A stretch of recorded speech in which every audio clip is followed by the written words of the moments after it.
our black tank valve has not been closing all the way. It flushes fine and it shuts, but ever so slightly, it leaves just a small opening to allow the liquids from the black tank to run out. So I've been relying heavily on the third valve on the outside, the Valterra valve. That has been a lifesaver. Got a little bit of a leak there. He's like, let's drop the underbelly or actually just cut a hole. I did discover what's leaking. RV life. Oh, the Hanks, what are they doing? Done everything in my power to clear this obstruction, or what I think it is to be an obstruction. Basically, I noticed that the other two gray tanks are running like simultaneously in a straight fashion, but the black tank rod, or the one that you pull to release the black tank contents, it goes out and then it loops up and over and behind water lines. And I'm thinking that's probably making it bind up. If anything, that might be the culprit. I'm going out on a limb here and saying that's gonna need to be rerouted in a straight fashion like the other two. Here's the catch though. When I first got this replaced, Renee and I only had one option, and that was to order the shorter length black tank cable.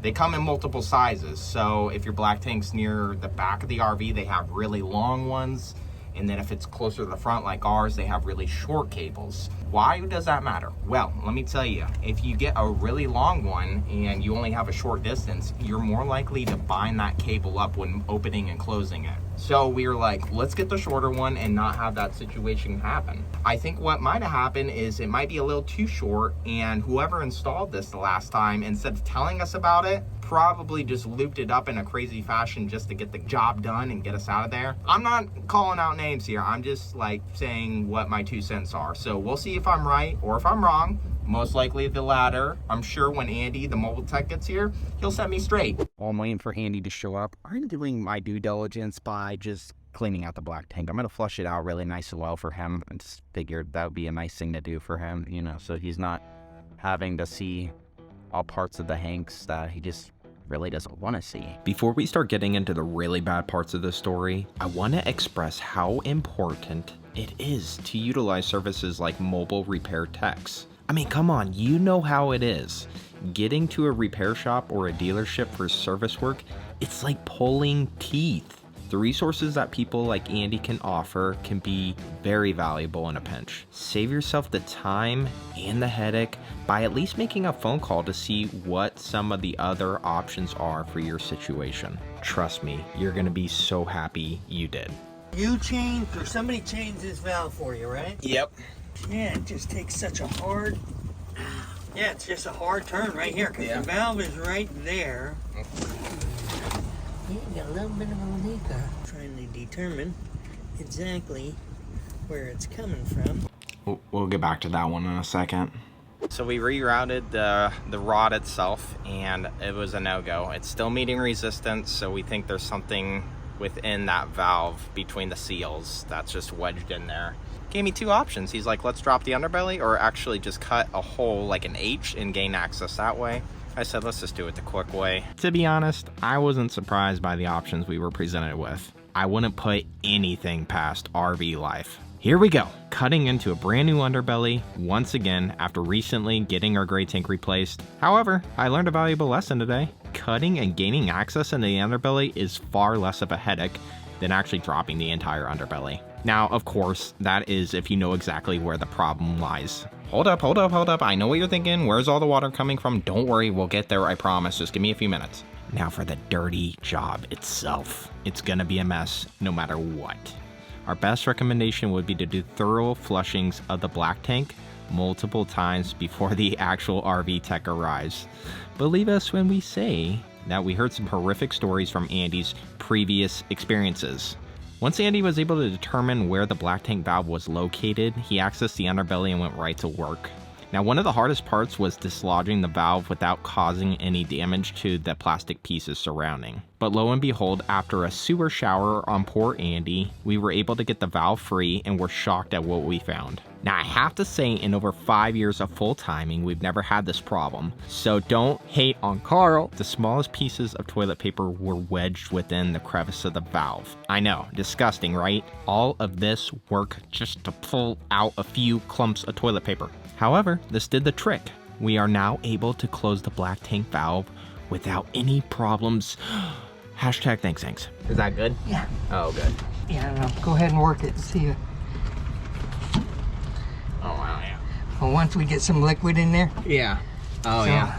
That shuts way better. Yeah. You can Like feel what- it. You yeah, can almost feel it It closing, actually- right? Yeah, right. I think what we want to Yes. do is start putting some water in the tank. Okay. All right, let me get the flush going here. Andy is the man, let me tell you. This guy, you just so professional, so nice, because he had to like readjust this valve and all the seals like 4 times before it stopped leaking. He was so patient. I can't but help give him a little bit of a shout out. If you're in the Ocala area and you're in a pinch, stop on by here at a local resort and give him a call, because he is just downright professional guy. I'll leave his information down in the description below for you. I'm just saying, it's good to have a working black tank once again. We can officially let her rip. It's nice having you guys here along for the journey. What kind of journey would it be without this stuff happening in RV life? Am I right? Come outside to put our pickleball stuff away, and I discover like a couple inches of water in the pass-through storage. Just nay here right now because Carl is currently getting something replaced on the truck. They just called me and I'm at the dealership getting fixed. The entertainment console is glitching, so I'm getting that replaced. So that's gonna be, geez, I don't know, probably like $1,500. And of course, RV life never stops and never ceases to amaze us, throwing curveballs at us whenever we least expect it. I did discover what's leaking. Kyle had an idea before that it was starting to give us issues. Yeah, got a little bit of a leaker. Trying to determine exactly where it's coming from. I do have to clarify that the leak that Andy and I originally found was off a separate water line. So I addressed that shortly thereafter. Needless to say, here we go again. Been so caught up in the weekend that we forgot to check it. Nate's back at home getting it all mopped up. Yeah, just roll with those punches, guys. You know how it goes. Let's get this addressed together. We'll overcome this hurdle. That's the way the Hanks do it. All done. Let's go see what kind of mess we got ourselves into. We keep things extra spicy here. At least Dee's fixed. The moment of truth. It started, so that's a plus. So it might be time to invest in one of those like Lovies or Govies, or those things that tell you when there's a leak in your pass-through. Don't let this happen to you guys. Don't wait until there's a leak like the Hanks are doing. Get one of those sensors. No more glitching. Yes, so much winning. Except also so much losing. I forgot our RV is completely flooded.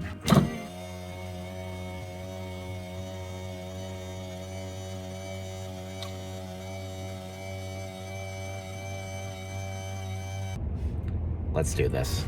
This is a bit of a situation, and I'm by myself. Came up with a solution, well, something to help drain the water. I'm actually tilting the RV down, so the water will like come from the back of the RV and actually just at least get to the front, because I'm wondering how I'm gonna get this big puddle out, and I tipped the RV forward just a little bit so the nose is down, and so far like the water's starting to drain.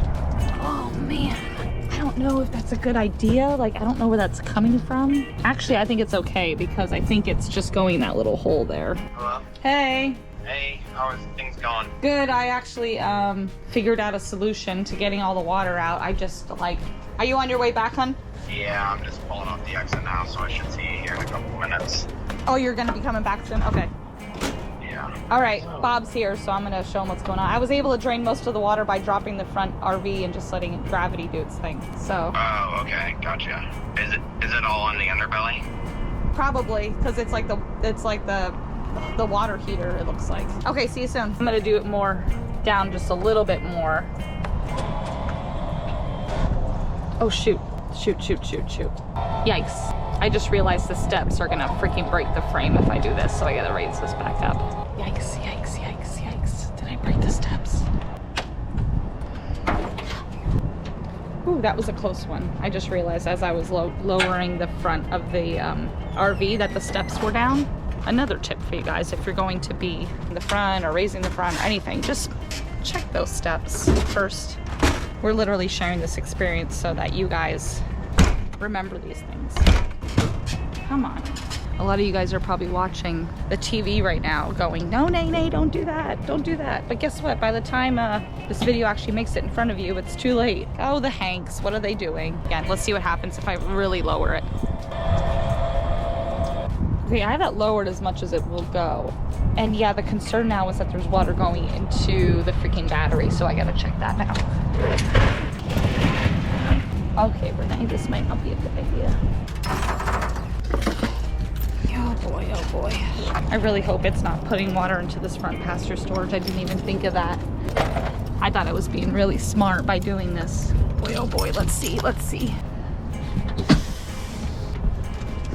Okay, how's the battery doing? Oh wow, okay. It seems like it's dry in here. That was my concern, is that water was gonna... I don't see, you can't really see. I don't feel water back there. Okay, seems like it's fine. All right, it seems fine in here. So I'm gonna keep going ahead with this, tilting this thing forward. Okay, I'm stuck. Well, first things first is I shut off the water. Anytime you see a leak, just right away, shut off the water source, your city water connection, kill it. It's an RV life thing, yeah? I mean, there's leaks happen in your home, leaks happen in RVs. Things get shaken and loose, and this is what happens. Seems like most of the water made its way to the front, most of it, but I'm sure a ton of it just went in the pass-through. I'm nervous about that converter though. I'm always just thinking about the electronics. Like, I don't want to get zapped. So I did go inside and I flipped the converter breaker off. Not the entire breaker, but just the actual breaker for the converter. It's like the 20 amp, I believe. And I wasn't sure if I had the right one, so I just did the ones around it too, just in case. Never hurts to shut off extra electricity in this situation. RV life. Well, it could be worse, right? Now, don't be fooled. The Hanks are not always happy-go-lucky. Actually, sometimes quite the opposite when we're in situations like this. But we do have some great tips on how to keep your cool when moments like this arise.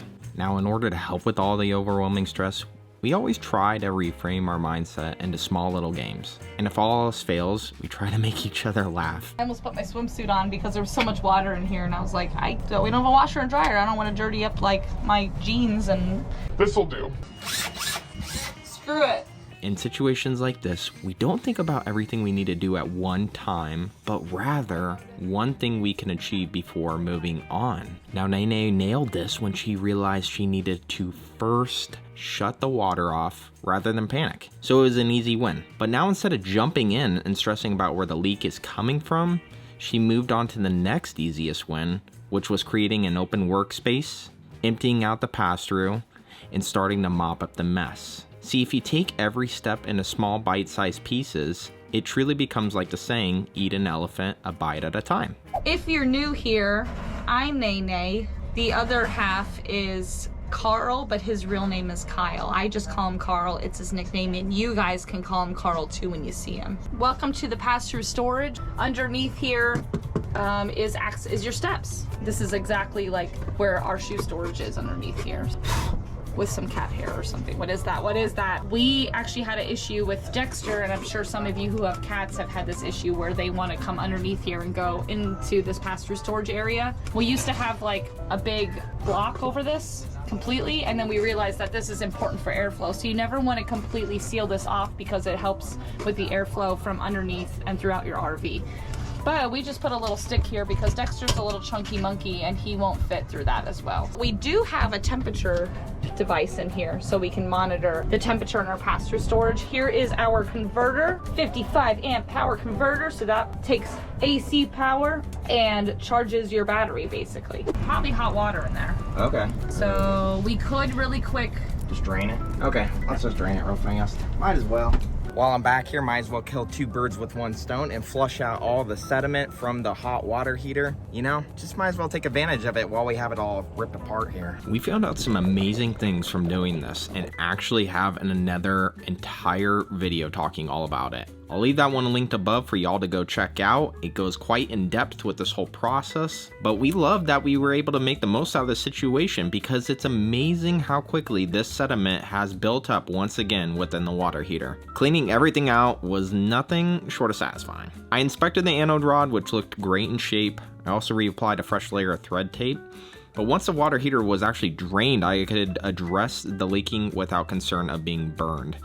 The leaking was coming directly from a plastic piece called a check valve. So there is one role that the check valve has, which is to prevent backflow of antifreeze into the water heater during a winterization process. Now the biggest headache was that when I removed the check valve, the actual check valve snapped in half. So right now, the only option we have is to do the flathead screwdriver thing and just kind of hammer a groove into it, and then in hopes to use like a needle nose plier to get it out or something. These things are amazing. Get some of these if you don't have them, because they can get in those little crevices and really clean out the inner threads. Unfortunately, until this was removed, you cannot thread any other pieces into the back of the water heater. So it took forever to dig this out. Seeing that we never winterize, I actually went ahead and removed the check valve and instead just placed a 1/2-inch brass coupler. Maybe this will bite me in the butt later on. You know how we roll. We'll always keep y'all posted. Want to know some even crazier things that happen to us in the RV life? Watch these videos. We'll see y'all next week.